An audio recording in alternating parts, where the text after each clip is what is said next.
Hello everyone, welcome back to this new video. दोस्तों, स्वागत है आप सभी का आपके डेली आंसर राइटिंग प्रोग्राम जो 100 क्वेश्चन आंसर राइटिंग की सीरीज हम लोग स्टार्ट किए हैं। जीएस पेपर 5 और GS paper 6 UPPCS mains.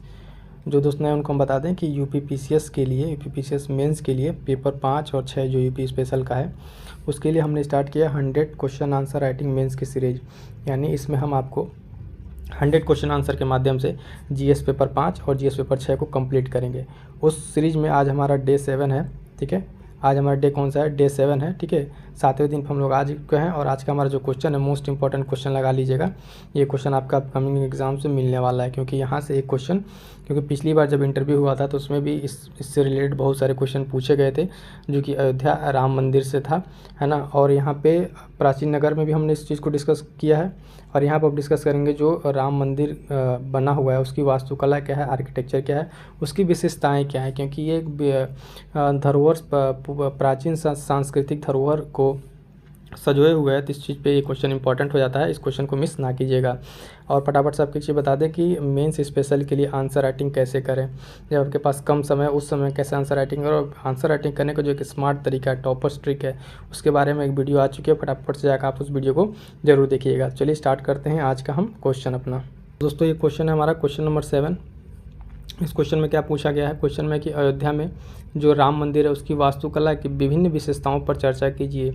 It means कि जो अयोध्या में राम मंदिर बना है उसकी विशेषता क्या है, किस तरीके के विशेषताओं से वो भरा हुआ है ना, उसमें किस किस तरह की डिजाइनिंग की गई है, क्या बाकी चीज़ें हैं उसको देखेंगे। तो जो हमारा क्वेश्चन सॉल्व करने का ट्रेंड है कि पहले हम आपको समझा देते हैं कि कॉपी पे, ठीक है, कि आप आंसर राइटिंग में किस तरीके से कॉपी को रिप्रेजेंट करेंगे। ठीक है, तो जो कीवर्ड्स हैं इसको आपको समझ लेना है पहले। तो सबसे पहले हम इंट्रोडक्शन जो देंगे, परिचय लिखेंगे, वो अयोध्या की जो मंदिर है और अयोध्या प्राचीन नगर की विशेषता से उसको स्टार्ट करेंगे।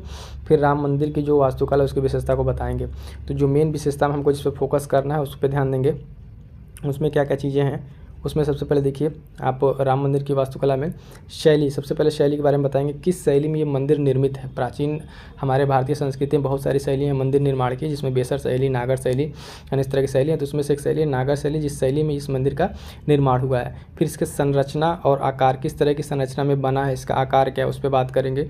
कौन कौन से इसमें इंग्रेडिएंट्स यानी सामग्री कौन कौन सी उपयोग है, किस तरह के चट्टानों का प्रयोग हुआ है ना, किस तरह के संगमरमर यूज हुए हैं, वो सब सारी चीज़ें। फिर उसके बाद से इसका जो मंदिर का मेन गर्भगृह है, मंडप है, ठीक है, और बाकी अदर मंदिर के इर्द गिर्द किस तरह की चीज़ों को डेवलप किया गया है उस पर बात करेंगे और अन्य विशेषताएं। तो इस तरीके जब आप एक अपने आंसर को कंप्लीट करेंगे दोस्तों, तो आपका इस कंप्लीट एक आंसर हो जाएगा। देखिए आंसर जब क्वेश्चन आपके पूछने के ऊपर है कि एक तो 8 नंबर में पूछता है और दूसरा क्वेश्चन 12 नंबर में। ठीक है, इसके लिए 12 नंबर के लिए 3 पेज मिलते हैं और 8 नंबर के लिए आपको मिलते हैं 2 पेज।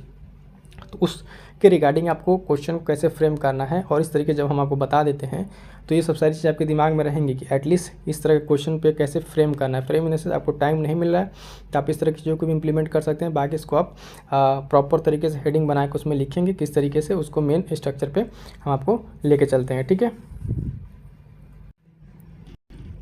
तो चलिए देखिए ये आपका यहाँ पे राम मंदिर से रिलेटेड वास्तुकला, ठीक है, वही परिचय में जो यहाँ आपका दृष्टिकोण है कि विषय के बारे में लिखेंगे, वास्तुकला के बारे में। अब देखिए इसके सबसे पहले इंट्रो को देखते हैं, फिर मंदिर के हम लोग सारी उस पर देखेंगे जो इसकी विशिष्ट वास्तुकलाएँ हैं। परिचय में इसके क्या है कि उत्तर प्रदेश के अयोध्या में स्थित, ठीक है, भगवान श्री राम को समर्पित यह मंदिर है। ठीक है, इसका निर्माण राम जन्मभूमि, ठीक है, राम जन्मस्थली के जगह पर हुआ है और यह राम मंदिर जो है भगवान राम से जुड़ी सांस्कृतिक और आध्यात्मिक विरासत को दर्शाता है। ठीक है, अब यहाँ पे एक लाइन थोड़ा सा और आप इसको उस तरीके से जो हमने आपको अयोध्या में बताया था कि उसको लिख सकते हैं कैसे, उत्तर प्रदेश के, है ना, सरयू नदी के तट पर स्थित अयोध्या। ठीक है, इस तरीके से मतलब जियोग्राफिकली भी थोड़ा सा इसमें इम्प्रूव मतलब पॉइंट ऐड कर सकते हैं। देखिए कोई भी आंसर जो होता है एक तरीके का बेस्ट आंसर नहीं हो सकता है, उसमें आप अपनी तरह से चीज़ें ऐड कर सकते हैं जो आपको समझ में आ रही है उस तरीके से आप ऐड कर। जैसे एक तो हमारे पास इंट्रो था, इसमें पॉइंट ऐड कर सकते हैं सरयू नदी के किनारे, तो एक जियोग्राफिकल इंडिकेशन भी होता है अयोध्या नगर का। ठीक है, तो ये समझ में आएगा किसके बारे में है, तो भगवान श्री राम के बारे में यहाँ पे ये उनके स्थल से जुड़ी है और यहाँ पे ये मंदिर बना हुआ। सबसे पहले मंदिर के स्ट्रक्चर को आपको थोड़ा सा दिखा दें।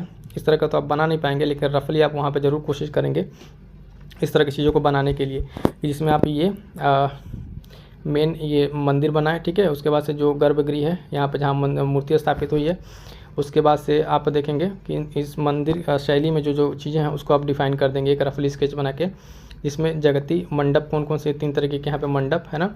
सबसे ऊपर यहाँ पे ध्वज लहरा रहा है, फिर कलश रहता है ना, शिखर, ये वाला पोर्शन। उसके बाद से प्रदक्षिणा पाथ जो राउंडिंग के लिए बगल में जगह बचा रहता है। इस तरीके से इसमें देखें किस तरीके से यहाँ पे कौन कौन से द्वार हैं, कितने तरीके के द्वार हैं, द्वार का स्पेसिफिक नाम भी रखा गया है। तो ये हमारे लिए इंपॉर्टेंट हो जाता है, ठीक है, विशेष तौर पर जानने के लिए। आइए देखते हैं इसकी विशेषता के बारे में।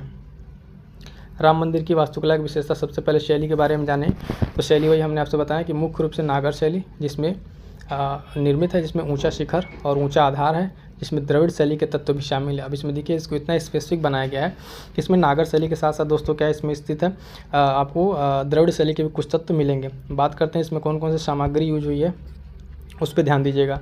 पहले तो देखिए 71 एकड़ के विशाल क्षेत्र में फैला हुआ मंदिर है, ठीक है, कितना 71 एकड़ में फैला हुआ मंदिर है।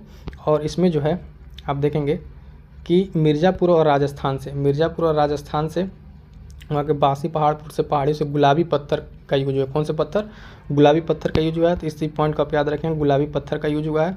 और मंदिर के निर्माण में किसी लोहे का उपयोग नहीं किया गया है, ये ध्यान दीजिएगा, मंदिर के निर्माण में किसी लोहे का उपयोग नहीं किया गया है, जिससे यहाँ पे देखेंगे कम से कम सहस्त्राब्दियों तक टिके रहने के इसका डिज़ाइन किया, मतलब बहुत सारे साल तक ये टिका रहा, इस तरीके का इसका डिज़ाइन को किया गया है।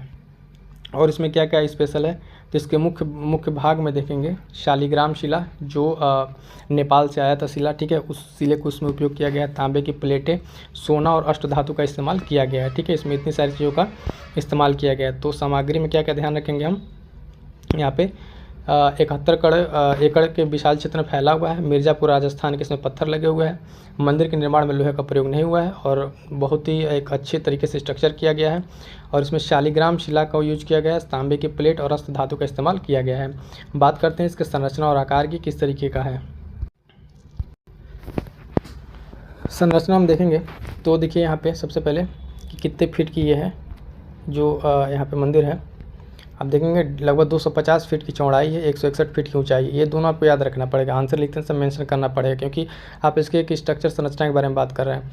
मुख्य मंदिर क्षेत्र 2.67 एकड़ में फैला हुआ है, ठीक है। और मंदिर में क्या क्या है आप देखेंगे, जिसमें 390 खंभे, 46 दरवाजे और क्या है इसमें 5 मंडप हैं, ठीक है, 5 मंडप हैं। इन सबको अलग अलग नाम भी है, उसको भी आगे हम देखते हैं। तो इसमें क्या क्या पॉइंट याद रखना है, एकदम इसको नोट कर लीजिएगा पॉइंट को, क्योंकि डेटा आपको देना पड़ेगा कि मंदिर के बारे में। 250 फीट की चौड़ाई है ना, 161 फीट की ऊंचाई और उसके बाद इतने एकड़ में फैला हुआ है, बाकी 5 मंडप और इतने खंभे, ये सब सारी चीज़ें। गर्भगृह और मंडप मंदिर के बारे में बात करेंगे जब, गर्भगृह और मंडप मंदिर, तो इसमें देखिए मेन जो जगह है जिसे मुख्य गर्भगृह कहा जाता है, वहाँ पर रामलला की मूर्ति है जो विभिन्न मंडपों से घिरी हुई है, अलग अलग मंडप से।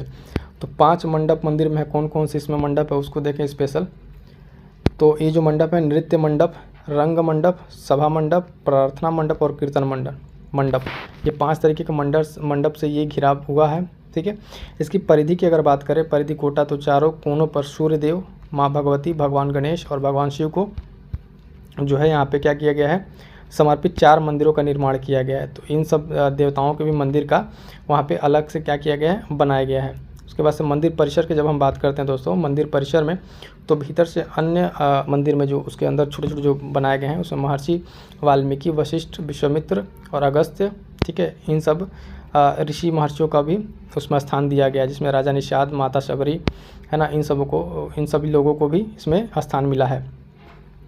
उसके बाद से देखेंगे दक्षिण पश्चिम में नवरत्न कुबेर पहाड़ी पर भगवान शिव के प्राचीन मंदिर का जीर्णोद्धार किया जाएगा, ठीक है, इस तरह की चीज़ें इसमें बनाया जाएगा। इसमें बाद से एक जटायु की प्रतिमा भी इसमें स्थापित की जाएगी, ठीक है।